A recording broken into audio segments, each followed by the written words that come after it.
Welcome back to the engine room.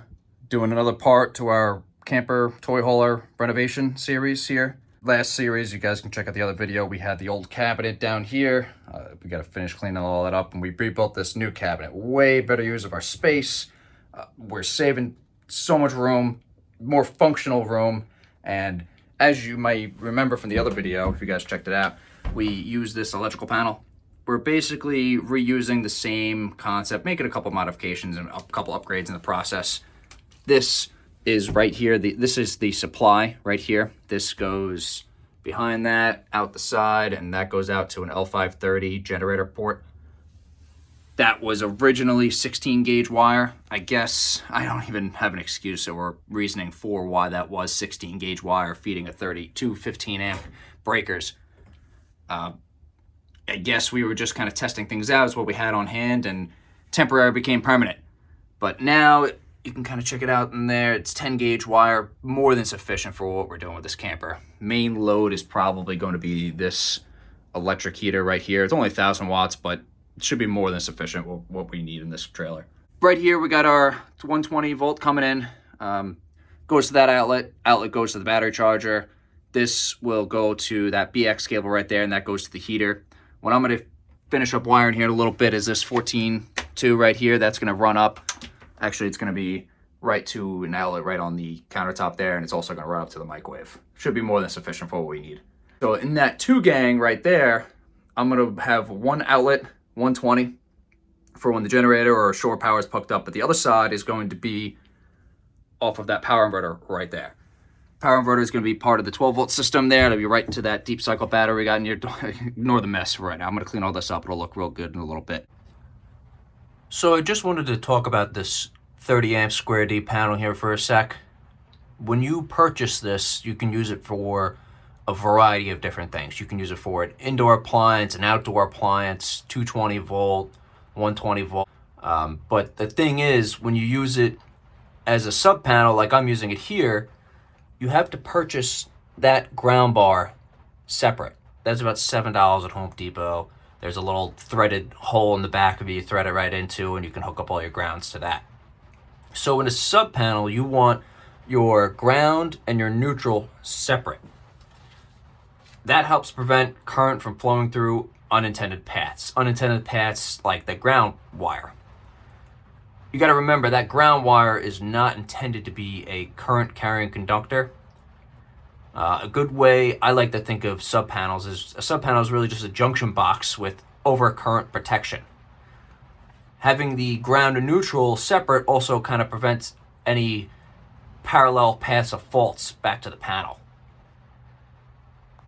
And hopefully whatever I am connected to, whether it be shore power, a campground, or my generator, the ground and neutral are bonded to make this system make sense.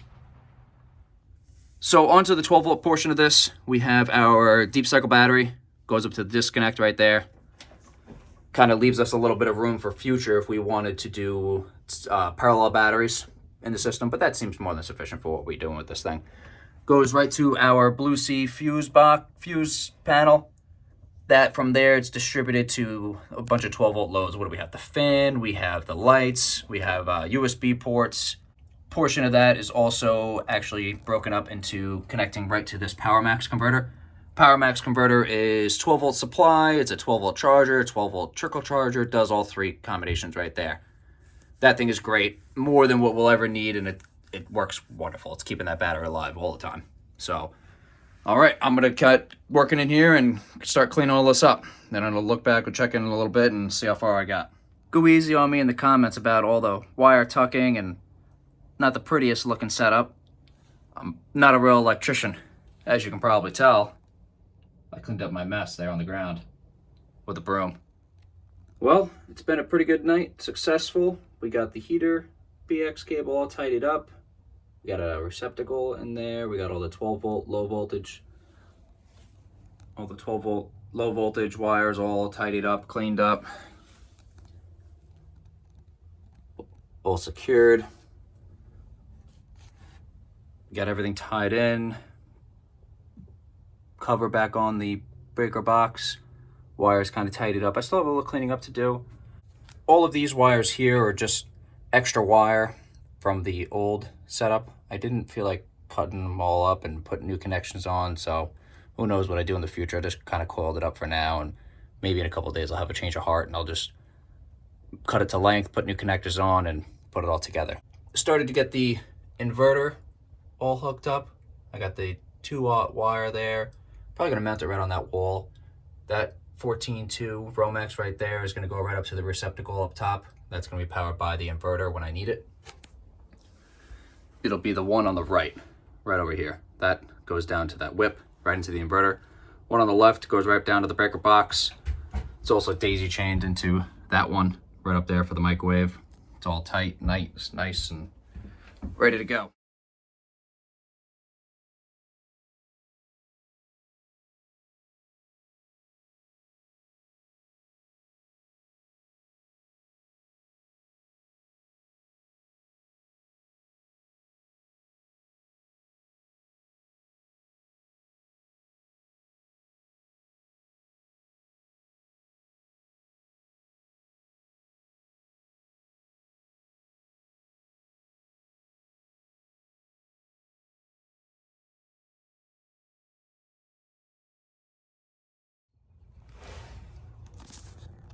Well, we're all pretty much hooked up with the power inverter.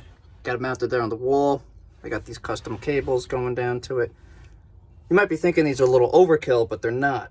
I remember when I first got this power inverter, it came with 2 8-gauge cords, power cords to go to a 12-volt battery with alligator clips on it, aluminum wire.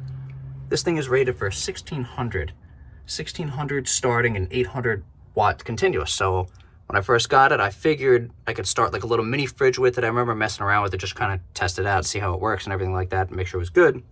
I used the supplied 8-gauge aluminum wire without alligator clips on it, and it couldn't even start the fridge. Fridges have high startup currents, but their running wattage is less than 100 for that little mini fridge. But I think the startup current was like 700 watts, so that's well within the threshold of this power inverter. And at first, I'm like, oh man, this power inverter is junk. It won't work. It doesn't do what it's supposed to. I don't understand. I'm checking everything, checking the fuses. It works. It powers lights, no problem. So I look at it a little deeper, and I was thinking about the 8-gauge supply wire. And I luckily had this, I think this is 2-watt copper THHN. I had it laying around. I ordered some copper connectors off Amazon. You can see right there. Soldered those on all together, crimped them up, and 2-watt copper is a lot. I forget the exact amperage carrying capacity, but it's got to be over 100, which is well more than sufficient for this little power inverter. But I made these two cables here, hooked it up to the power inverter, hooked the fridge in, and it started it, not a problem. So I guess the power inverter is capable of a lot more, but the cables that it came with were just not able to hold the amperage that this thing was pulling. Because you got to remember, 800, let's just say 800 watts continuous at 12 volts, you got to convert that, and you're pulling, oh man, you're pulling almost 80 amps. And that little 8-gauge aluminum wire with alligator clips are not capable of holding enough amperage. But this 2-watt copper is well more than sufficient. So this is the way it'll be, and over-engineered for this application, but it works for us, and it'll be good. You can probably hear the fan of the power inverter running down below. We got this receptacle is hooked up right to the power inverter. We got the Milwaukee M12 charging running off it. I just hooked up an extension cord for 120 power, and I'm gonna flip on these breakers and see what happens. Hopefully everything's all right. Turn on this battery charger here. There we go. You can hear the fan picked up on the power inverter actually,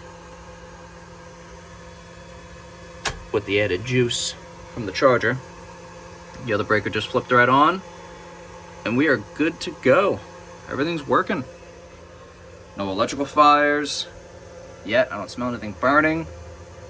It's not the prettiest, but it works. Works well. Everything's done correctly. Actually, we even got the microwave plugged in. I'm gonna try this baby out. There we go. I guess I did something right. Another successful job done.